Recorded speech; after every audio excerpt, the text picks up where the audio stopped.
বাঙালি জাতির মুখের ভাষা বাংলা।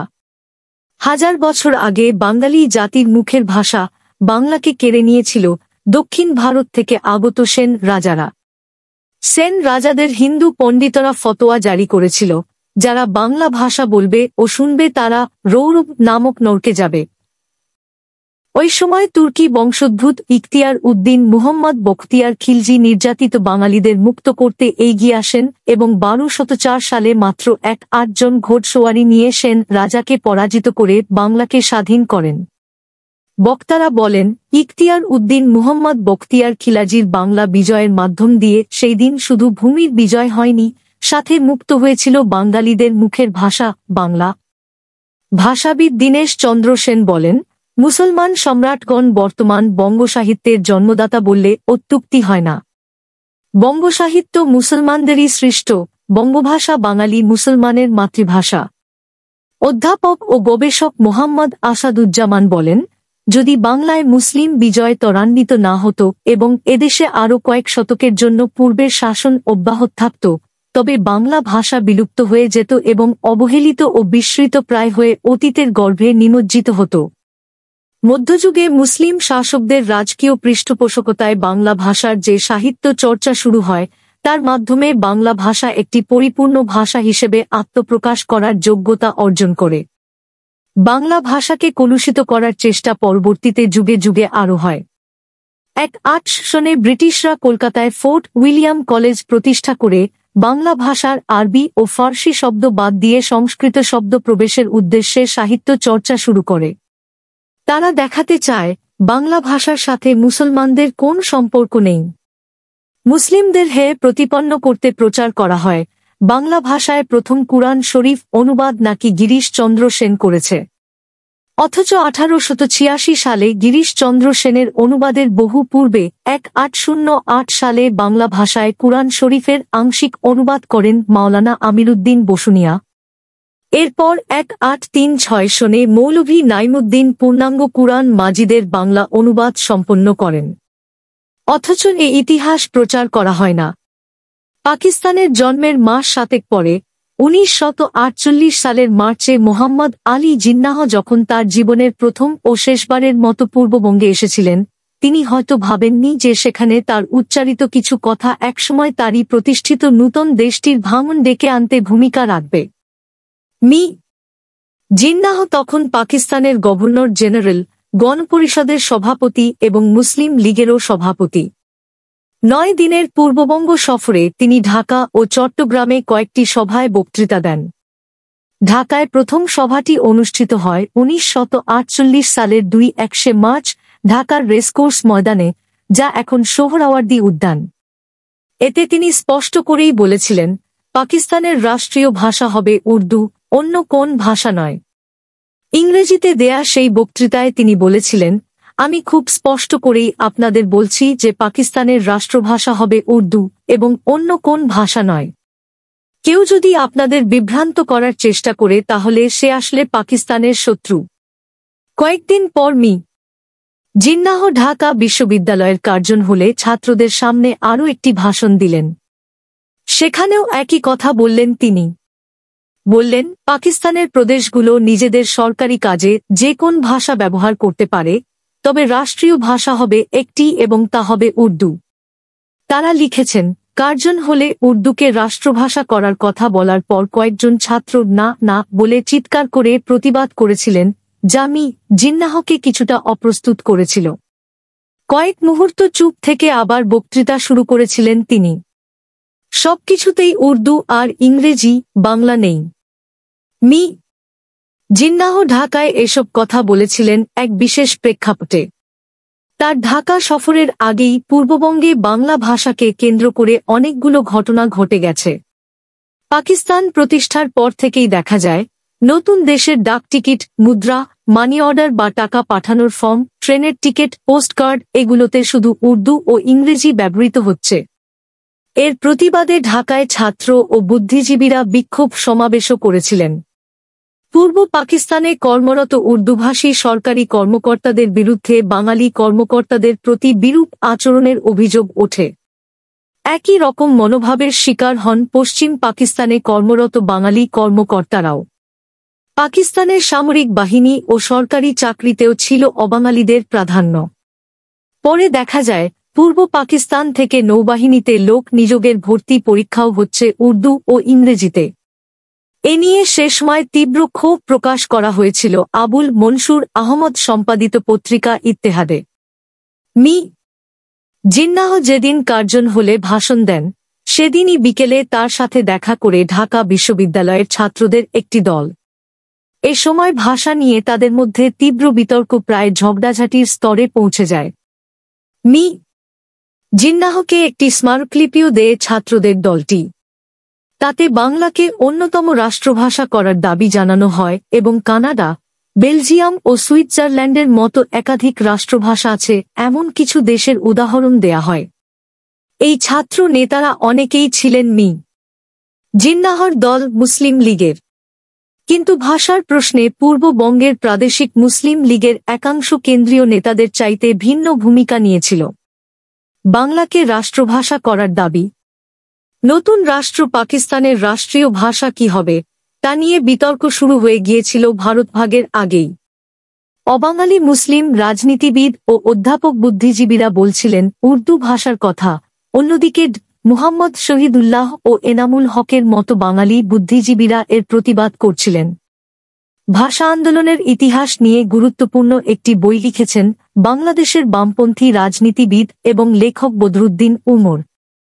পূর্ব বাংলার ভাষা আন্দোলন ও তৎকালীন রাজনীতি নামে এ বইতে বদরুদ্দিন উমর বিস্তারিত বর্ণনা করেছেন সে সময় কিভাবে ছোট বড় অনেক রাজনৈতিক দল, বিভিন্ন ছাত্র ও নাগরিক সংগঠন আর শিক্ষক অধ্যাপক চিন্তাবিদরা বাংলাকে পাকিস্তানের অন্যতম রাষ্ট্রভাষা করার ব্যাপারে কথা বলতে শুরু করেছিলেন।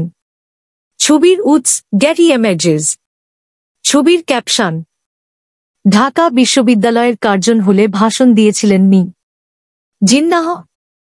সে সময় ঢাকা বিশ্ববিদ্যালয়ের কিছু ছাত্র ও অধ্যাপক মিলে 1947 সালের সেপ্টেম্বর মাসেই তমদ্দুন মজলিস নামে একটি সংগঠন সৃষ্টি করেন, যারা শুরু থেকেই রাষ্ট্রভাষা প্রশ্নে নানারকম সভাসমিতি আলোচনার আয়োজন করে। গঠিত হয়েছিল একটি রাষ্ট্রভাষা সংগ্রাম পরিষদও। এর নেতারা 1948 সালের 1 ফেব্রুয়ারি পাকিস্তানের শিক্ষামন্ত্রী ফজলুর রহমানের সাথে এক বৈঠক করে ডাকটিকিট মুদ্রা ইত্যাদিতে বাংলা না থাকা নিয়ে উদ্বেগ প্রকাশ করেছিলেন। ফজলুর রহমান তাদের আশ্বাস দেন যে এগুলো ঘটেছে নিতান্ত ভুলবশত। ঢাকায় 1947 এর 5 ডিসেম্বর বর্ধমান হাউসে, বর্তমান বাংলা একাডেমি ভবন, বঙ্গীয় প্রাদেশিক মুসলিম লীগের ওয়ার্কিং কমিটির বৈঠকে প্রস্তাব নেওয়া হয় যে উর্দুকে পূর্ব বাংলার সরকারি ভাষা করা হবে না। এ বৈঠকের সময় বাংলাকে পূর্ব পাকিস্তানের রাষ্ট্রভাষা করার দাবিতে ভবনের সামনে বিক্ষোভও করেন ঢাকা বিশ্ববিদ্যালয়ের ছাত্র ও শিক্ষকরা।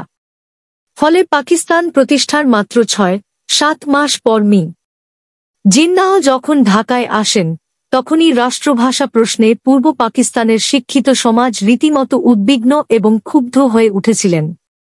রাষ্ট্রভাষার প্রশ্নটা এত গুরুত্বপূর্ণ ছিল কেন? উর্দুকে একমাত্র রাষ্ট্রভাষা করার কথাবার্তা শুরু হবার সাথে সাথেই পূর্ববঙ্গের ছাত্র, শিক্ষিত মধ্যবিত্ত সমাজ, বুদ্ধিজীবী আর রাজনীতিবিদরা বুঝেছিলেন যে এটা বাঙালিদের জন্য চরম বিপর্যয় ডেকে আনবে।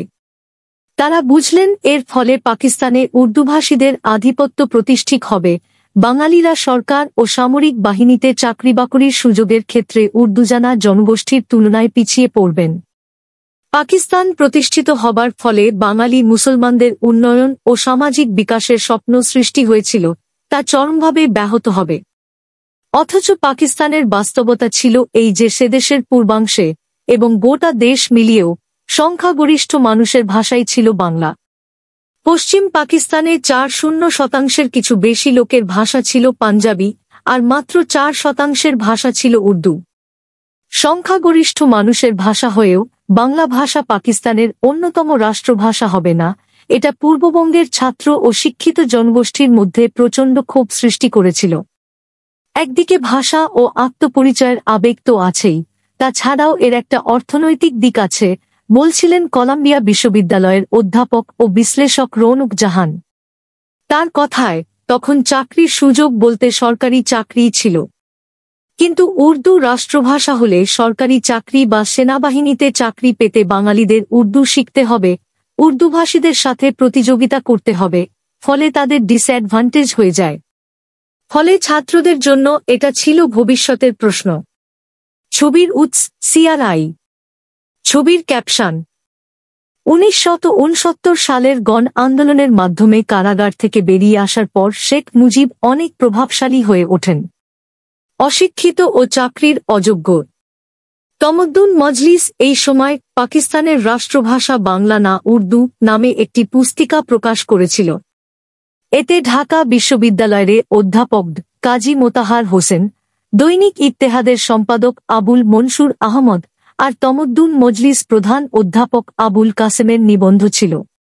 আবুল মনসুর আহমদ লিখেছিলেন, উর্দুকে রাষ্ট্রভাষা করিলে পূর্ব পাকিস্তানের শিক্ষিত সমাজ রাতারাতি অশিক্ষিত ও সরকারি চাকুরির অযোগ্য বনিয়া যাইবেন, ঠিক যা ঘটেছিল ব্রিটিশরা ফার্সির জায়গায় ইংরেজিকে ভারতের রাষ্ট্রীয় ভাষা করার পর ভারতের মুসলিম শিক্ষিত সমাজের ক্ষেত্রে। ভাষার প্রশ্নটি যে পাকিস্তানের এক অংশের ওপর আরেক অংশের প্রত্যক্ষ পরোক্ষ আধিপত্য বিস্তারের সাথে জড়িত, এই বোধ তখন সবার মধ্যে জন্মাতে শুরু করেছে, বলেছিলেন আবুল মনসুর আহমদ। পূর্ব পশ্চিমের সম্বন্ধের অবসান।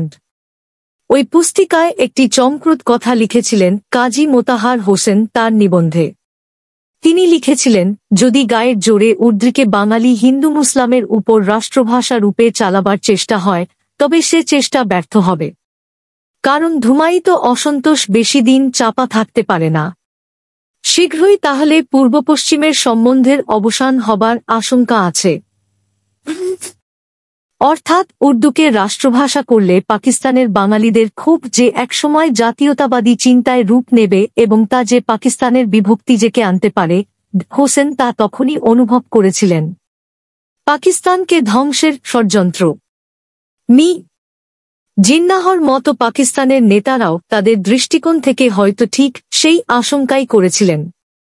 মি জিন্নাহ ঢাকায় দেয়া তার ভাষণগুলোতে বারবার বলেছিলেন যে বাংলা ভাষার দাবি যারা করছে তারা প্রাদেশিক মানসিকতায় আক্রান্ত এবং উর্দু একমাত্র রাষ্ট্রভাষা না হলে তা পাকিস্তানের ঐক্য সংহতি ও ধর্মীয় বৈশিষ্ট্য নষ্ট করবে। তিনি বলেছিলেন যারা রাষ্ট্রভাষা বাংলার কথা বলছে তারা পাকিস্তানকে ধ্বংসের ষড়যন্ত্রের অংশ। মোহাম্মদ আলী জিন্নাহ ঢাকায় যে বক্তৃতা দিয়েছিলেন তার অংশবিশেষ এখন ইন্টারনেটে শুনতে পাওয়া যায়। ঢাকার সোহরাওয়ার্দী উদ্যানে বাংলাদেশের স্বাধীনতা জাদুঘর। এতে তিনি বলেছিলেন, পাকিস্তানের সব প্রান্তের লোকে উর্দু বোঝে, সর্বোপরি অন্য যে কোন প্রাদেশিক ভাষার চাইতে ভালোভাবে ইসলামের সংস্কৃতি এবং মুসলিম ঐতিহ্যকে ধারণ করে উর্দু, এবং তা অন্য ইসলামী দেশগুলোয় ব্যবহৃত ভাষাগুলোর সবচেয়ে বেশি কাছাকাছি। কিন্তু তার প্রতিষ্ঠিত পাকিস্তানের সংখ্যাগরিষ্ঠ মানুষ যে বাঙালি এবং তার ভাষা যে বাংলা, এ সম্পর্কে মি জিন্নাহর ধারণা ছিল খুবই কম। তিনি মনে করতেন পাকিস্তানের সংখ্যাগরিষ্ঠ মানুষই উর্দুভাষী। যদিও মি জিন্নাহ নিজে ছিলেন একজন গুজরাটি, তিনি ইংরেজিতে অত্যন্ত দক্ষ ছিলেন, কিন্তু উর্দু ভালো জানতেন না। পাকিস্তানের সবাই উর্দু বোঝে এ ধারণা জিন্নাহর কেন হয়েছিল? পূর্ববঙ্গের উর্দুভাষী নওয়াব বা এরকম এলিট শ্রেণীর লোকদের সাথেই মূলত মি জিন্নাহর ওঠাবসা ছিল। কিন্তু তার বাইরের সংখ্যাগরিষ্ঠ মানুষ যে আসলে বাংলাভাষী, তারা যে উর্দু বলে না, তা তার অজানা ছিল, বলছেন অধ্যাপক রৌনক জাহান। মি জিন্নাহ মনে করতেন যে মুসলিম রাষ্ট্র হিসেবে পাকিস্তানের স্বতন্ত্র পরিচয় বহন করতে পারে একমাত্র উর্দু ভাষা। পাকিস্তানের গণপরিষদে তৎকালীন প্রধানমন্ত্রী লিয়াকত আলী খানও বলেছিলেন, পাকিস্তান একটি মুসলিম রাষ্ট্র, তাই ভাষার ক্ষেত্রে ধর্মীয় চরিত্র রক্ষার জন্য উর্দুর প্রাধান্য থাকা প্রয়োজন। স্বাধীন বাংলাদেশের চেতনা। ভাষা বিতর্কে প্রতিদ্বন্দ্বী দুই পক্ষেই এ সচেতনতা তৈরি হয়েছিল যে এ সমস্যার যথাযথ নিষ্পত্তি না হলে তা এক সময় পাকিস্তানের ঐক্য বিপন্ন করতে পারে। 1947 সালের আগস্টে পাকিস্তান স্বাধীন হবার পরপরই এ সংঘাত শুরু হয়ে গিয়েছিল। রাষ্ট্রভাষা প্রশ্নে সংঘাত থেকেই কি তাহলে স্বাধীন বাংলাদেশের ভাবনার জন্ম হয়েছিল? রৌনক জাহান বলছিলেন, ভাষা সংস্কৃতি ভিত্তিক একটা জাতীয়তার বোধ বাঙালিদের মধ্যে ছিল, তবে কেন্দ্রীয় সরকারে গিয়ে পাকিস্তান শাসন করার আগ্রহ খুব একটা ছিল না। প্রথম থেকেই কথাটা ছিল স্বায়ত্তশাসন। আপনি যদি 1969 সালের 2-1 দফা দেখেন, সেখানেও ভাষার সাথে আঞ্চলিক স্বায়ত্তশাসনের একটা জোরালো যোগাযোগ ছিল। তিনি বলেন, রৌনক জাহান বলছিলেন, পাকিস্তান প্রতিষ্ঠার আন্দোলনে ধর্মের কথা থাকলেও তার মূল বার্তাটা ছিল যে মুসলিমদের স্বতন্ত্র রাষ্ট্র হলে তাদের পশ্চাৎপদা কাটবে, হিন্দু জমিদার ও মহাজনদের আধিপত্য থেকে তারা মুক্তি পাবে এবং অর্থনৈতিক উন্নয়নের সুযোগ খুলে যাবে। বাঙালি মুসলিমদের মধ্যে পাকিস্তানের দাবি এ কারণেই জনপ্রিয় হয়েছিল। কিন্তু পাকিস্তান প্রতিষ্ঠার পরও সে আকাঙ্ক্ষা পূরণের সম্ভাবনা দেখা গেল না। আর রাষ্ট্রভাষার দাবিও যখন মানা হচ্ছিল না, তখন খুব সহজেই বাঙালিদের মধ্যে ক্ষোভ এবং ক্রোধ সৃষ্টি হয়। তিনি বলেন, তবে বাংলাদেশের স্বাধীনতা যুদ্ধের ইতিহাস প্রকল্পের গবেষক ও ইতিহাসবিদ আফসান চৌধুরী বলছেন, 1952 ভাষা আন্দোলন একটা বড় ঘটনা, যদিও এটা 1948 থেকেই শুরু হয়ে গিয়েছিল। তবে যারা বাংলাদেশের স্বাধীনতার ইতিহাসকে সাংস্কৃতিক দৃষ্টিকোণ থেকে বেশি দেখেন, তারা ভাষা আন্দোলন থেকেই এর শুরু এরকম মনে করেন। মি চৌধুরী বলেন, কিন্তু ইতিহাসটা একটা ধারাবাহিকতার বিষয়। পূর্ববঙ্গের মানুষের স্বাধীনতা বা আত্মনিয়ন্ত্রণাধিকারের আকাঙ্ক্ষা অনেক আগেই সৃষ্টি হয়েছিল। এই ধারাবাহিকতার একটা অংশ হচ্ছে 1952 ভাষা আন্দোলন। তবে মধ্যবিত্ত ছাড়া তো আন্দোলন হয় না, আর ভাষা আন্দোলন সেই মধ্যবিত্তকে সংহত করেছে। মি চৌধুরী বলেন, একমাত্র না অন্যতম রাষ্ট্রভাষা। মোহাম্মদ আলী জিন্নাহ সহ যারা উর্দু ভাষাকে পাকিস্তানের রাষ্ট্রভাষা করার কথা বলছিলেন, তাদের অধিকাংশেরই কথা ছিল উর্দু হবে পাকিস্তানের একমাত্র রাষ্ট্রভাষা। আর যারা রাষ্ট্রভাষা বাংলার দাবি করছিলেন, এদের মধ্যে নানা ধরনের মত ছিল। কেউ বলছিলেন পাকিস্তানের প্রধান রাষ্ট্রভাষাই হতে হবে বাংলা, কারণ গোটা পাকিস্তানে বাঙালিরাই সংখ্যাগরিষ্ঠ। অন্য কেউ বলছিলেন বাংলা ও উর্দু দুটিই হবে রাষ্ট্রভাষা। কেউ বলছিলেন বাংলা হবে পূর্ব পাকিস্তানের সরকারি কাজের ভাষা, তবে দুই অংশের মধ্যে যোগাযোগের বাহন হিসেবে উর্দু ও আন্তর্জাতিক ভাষা হিসেবে ইংরেজি ভাষাও থাকবে। কিন্তু তারা সবার অভিন্ন অবস্থান ছিল, পূর্ব পাকিস্তানের শিক্ষা ও রাষ্ট্রীয় কার্যক্রমের প্রধান ভাষা হতে হবে বাংলা। গণপরিষদের রাষ্ট্রভাষা বাংলার দাবি। এ সময় একটি গুরুত্বপূর্ণ ঘটনা ঘটে করাচিতে। পাকিস্তানের প্রথম গণপরিষদের অধিবেশন বসেছিল 1948 সালের 2-5 ফেব্রুয়ারি। তাতে গণপরিষদে কার্যক্রমে উর্দু ও ইংরেজির পাশাপাশি বাংলা ভাষাও যেন ব্যবহৃত হতে পারে, এমন এক প্রস্তাব উত্থাপন করেছিলেন কংগ্রেস দলীয় সদস্য ধীরেন্দ্রনাথ দত্ত। মি দত্তের যুক্তি ছিল, পাকিস্তানের 6,9,000,000 লোকের মধ্যে 4 কোটিরও বেশি লোকের ভাষা বাংলা, অর্থাৎ সংখ্যাগরিষ্ঠ মানুষের ভাষাই বাংলা। তাই বাংলাকে পাকিস্তানের একটি প্রাদেশিক ভাষা হিসেবে দেখা উচিত নয়, বাংলারও হওয়া উচিত অন্যতম রাষ্ট্রভাষা। কিন্তু মি দত্তের এ সংশোধনের প্রস্তাব গণপরিষদে টেকেনি। এমনকি গণপরিষদের বাঙালি সদস্যরাও সংসদীয় দলের আপত্তির কারণে তাকে সমর্থন করতে পারেননি। এর প্রতিবাদে ঢাকায় ছাত্ররা ক্লাস বর্জন ও ধর্মঘট করে। 1 মার্চ 1948 সালে পূর্ব বাংলায় পালিত হয় ভাষা দিবস। বদরুদ্দিন উমর লিখেছেন, ঢাকায় 1 মার্চ বিভিন্ন সরকারি ভবনের সামনে বাংলা ভাষার জন্য বিক্ষোভ হয়। 2 জন মন্ত্রীকে পদত্যাগপত্র স্বাক্ষর করতে বাধ্য করেন বিক্ষোভকারীরা। পূর্ব পাকিস্তানের প্রধানমন্ত্রী মি নাজিমুদ্দিনকে গণপরিষদ ভবন থেকে বের করে নিতে সেনাবাহিনী ডাকতে হয়েছিল। পুলিশ যে আন্দোলনকারী নেতাদের গ্রেপ্তার করে, তাদের মধ্যে ছিলেন শামসুল হক, অলি আহাদের মতো অনেকে, আর শেখ মুজিবুর রহমান, পরে যিনি হয়েছিলেন 1971 এর মুক্তিযুদ্ধের নেতা এবং বাংলাদেশের প্রতিষ্ঠাতা রাষ্ট্রপতি। এই নেতাদের গ্রেপ্তারের প্রতিবাদে 1-3-1-5 মার্চ ঢাকায় ধর্মঘটও পালিত হয়েছিল। 2 দিন পর খাজা নাজিমুদ্দিনের সাথে রাষ্ট্রভাষা সংগ্রাম পরিষদের ছাত্রদের এক বৈঠক হয়। এতে চুক্তি হয় যে তার সরকার বাংলাকে অন্যতম রাষ্ট্রভাষা করার জন্য পাকিস্তানের গণপরিষদকে অনুরোধ করবে। এই রকম বিক্ষুব্ধ পরিবেশে মাত্র ১০ দিন পরই ঢাকায় আসেননি জিন্নাহ, আর সম্ভবত এর প্রতি ইঙ্গিত করেই তিনি তার বক্তৃতায় বিভ্রান্তি সৃষ্টির কথাটি বলেছিলেন। ২১শে ফেব্রুয়ারি ১৯৫২। কিন্তু প্রতিবাদ, বিক্ষোভ, চুক্তি, স্মারকলিপি, পার্লামেন্টে বিতর্ক এসবে দৃশ্যত তেমন কোন কাজ হয়নি। মি জিন্নাহর মৃত্যুর পরও রাষ্ট্রভাষা নিয়ে কয়েক বছর ধরে নানা রকম প্রস্তাব পাল্টা প্রস্তাব, সংবাদপত্র, সভাসমিতিতে বিতর্ক চলতে থাকে। ১৯৫২ সালের শুরু পর্যন্ত বাঙালি রাজনীতিবিদদের বড় অংশই জোরালোভাবে রাষ্ট্রভাষা উর্দুর বিরুদ্ধে মনোভাব ব্যক্ত করতে থাকেন। থেমে থেমে আন্দোলন চলছিল। ২১শে ফেব্রুয়ারি ১৯৫২ ঢাকা বিশ্ববিদ্যালয়ে কলাভবন এলাকায় পুলিশ। ছবি মোহাম্মদ তকিউল্লাহ, সূত্র বদরুদ্দিন উমরের গ্রন্থ পূর্ব বাংলার ভাষা আন্দোলন ও তৎকালীন রাজনীতি। খাজা নাজিমুদ্দিন এর মধ্যে পাকিস্তানের কেন্দ্রীয় প্রধানমন্ত্রী হয়েছেন। তিনি ১৯৫২ সালের ২-৭ জানুয়ারি এক বক্তৃতা দিলেন, যাতে রাষ্ট্রভাষা বাংলার আন্দোলন আবার নতুন করে জ্বলে ওঠে। পূর্ববঙ্গের অধিবাসী হওয়া সত্ত্বেও খাজা নাজিমুদ্দিন সেই বক্তৃতায় বলেন, পাকিস্তানের রাষ্ট্রভাষা হবে উর্দু এবং দুটি রাষ্ট্রভাষা নিয়ে কোন রাষ্ট্র সমৃদ্ধির পথে এগুতে পারে না।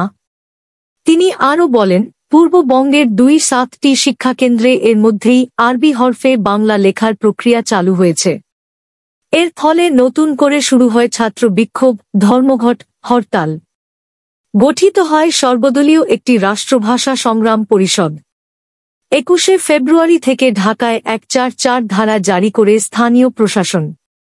কিন্তু ঢাকা বিশ্ববিদ্যালয়ের ছাত্র নেতারা ঠিক করেন, তারা ১৪৪ ধারা ভঙ্গ করবেন। আজকের ঢাকা মেডিকেল কলেজ শেষময় ছিল ঢাকা বিশ্ববিদ্যালয়ের কলাভবন। সেখানে ২-১শে ফেব্রুয়ারি বিক্ষোভকারীরা ১৪৪ ধারা ভাঙতে গেলে পুলিশ ছাত্রদের গ্রেপ্তার করে পরে কাঁদানে গ্যাসও নিক্ষেপ করে। দুপুরের পর বিক্ষোভরত ছাত্রদের একটি দল গণপরিষদ ভবনের দিকে যাবার চেষ্টা করলে পুলিশ গুলিবর্ষণ করে। ১৯৫২ সালের সেই দিন ঢাকা মেডিকেল কলেজের ছাত্র হিসেবে হাসপাতালের জরুরি বিভাগে কর্মরত ছিলেন মোহাম্মদ মাহফুজ হোসেন। বছর তিনেক আগে বিবিসি বাংলাকে দেয়া সাক্ষাৎকারে তার বর্ণনায় ফুটে উঠেছে সেদিনকার চিত্র। সেই সাক্ষাৎকারে তিনি বলেছিলেন, ২১শে ফেব্রুয়ারি দুপুরে গুলিবিদ্ধ ৩ জনকে হাসপাতালে গ্রহণ করি আমি। কপালে গুলিবিদ্ধ রফিককে দেখেই মৃত ঘোষণা করা হয়, আর উরুতে গুলিবিদ্ধ আবুল বরকত মারা যান রাতে আমার চোখের সামনেই। পরদিন ২-২শে ফেব্রুয়ারি ঢাকার কয়েকটি জায়গায় আবার পুলিশ বিক্ষোভকারীদের ওপর গুলি বর্ষণ করে। সরকারি হিসেবে ৪ জন নিহত হবার কথা বলা হয়, কিন্তু দুদিনে ঠিক কতজন আসলে নিহত হয়েছিলেন তার সঠিক সংখ্যা এখনও অজানা। ভাষা আন্দোলনে নিহতদের স্মরণে শহীদ মিনার নির্মাণ, তা ভেঙে ফেলা ও পরে পুনর্নির্মাণ, ২১শে নিয়ে গান ও কবিতা রচনা, এগুলোর মাধ্যমে কয়েক বছরের মধ্যেই বাঙালির এক প্রতীকী সাংস্কৃতিক ঘটনায় পরিণত হয় ২১শে ফেব্রুয়ারি। ৬ দফার দাবি উত্থাপন করে রাজনীতির মাঠে এগিয়ে যান শেখ মুজিব।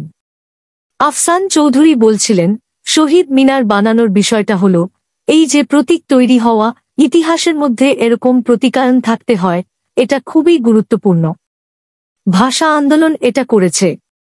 মধ্যবিত্ত শ্রেণীর ভেতর থেকে আমি পাকিস্তানি এই বোধটা দুর্বল করেছে ভাষা আন্দোলন। শিক্ষিত সকল গোষ্ঠীর চোখ খুলে দিয়েছে, তাদের সাংস্কৃতিক আন্দোলনকে এগিয়ে নিয়ে গেছে। মুসলিম লীগের নির্বাচনী পরাজয়।